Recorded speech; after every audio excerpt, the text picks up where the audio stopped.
سلام، به میشن کالج خوش آمدید. من آناهیتا هستم، دانشجوی میشن کالج که در سانتا کلارا در مرکز سیلیکون ولی در ایالات متحده واقع شده. خوشحالم که شما برای پیشرفت در مهارت‌های زبان انگلیسی خود این کالج را انتخاب کرده اید.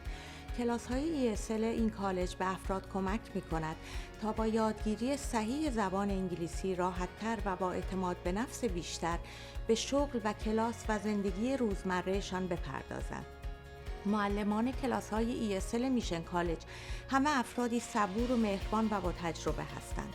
در این ویدیو مراحل ارزیابی و تعیین سطح کلاس‌های ESL و همچنین چگونگی ثبت نام کلاس‌ها را برای شما توضیح می‌دهم. مراحل تعیین سطح کلاس‌های ESL ما به این شرح است. قبل از هر چیز باید بگویم که این یک آزمون نیست. تحقیقات نشان داده‌اند که شما خود بهترین ارزیاب خود هستید. شما خود بهتر می‌دانید که در کدام حوزه زبان انگلیسی که شامل خواندن، نوشتن، شنیدن و صحبت کردن است مهارت دارید. آزمون هدفمند ESL از شما می‌خواهد که سطحی را که با توانایی‌های انگلیسی شما مطابقت دارد را انتخاب کنید. شما می توانید این آزمون را به زبان انگلیسی یا به زبان مادری خود انجام دهید و بلافاصله نتیجه این آزمون را دریافت کنید. کل این فرایند بیشتر از چند دقیقه طول نخواهد کشید. حال چگونه می توانید سطح مناسب را انتخاب کنید؟ سطح انتخاب شده باید تا حدودی چالش برانگیز باشد ولی نه سخت. شما باید در کلاس متوجه شوید که معلمتان چه میگوید. همکلاسی های شما هم در سطح مشابه خواهند بود و شما می توانید برای یادگیری و تکالیف به یکدیگر کمک کنید. کلاس مناسب باید برای شما جذاب و هیجان انگیز باشد.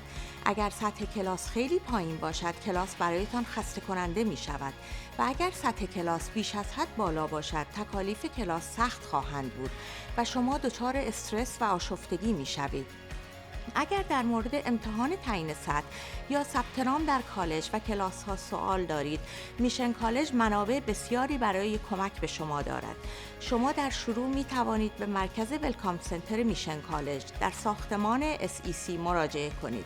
پرسنل ولکام سنتر دانشجویانی هستند که به زبانهای مختلف صحبت می کنند و به شما در امور ثبت نام و امتحان تعیین سطح کمک می کنند. همچنین می توانید به قسمت مشاورین میشن کالج واقع در ساختمان SEC مراجعه کنید. مشاورین میشن کالج در جهت تعیین برنامه‌های تحصیلی و انتخاب کلاس به شما کمک خواهند کرد و البته شما می توانید برای دسترسی به اطلاعات بیشتر درباره کلاس‌های ESL در میشن کالج به وبسایت esl.missioncollege.edu مراجعه کنید.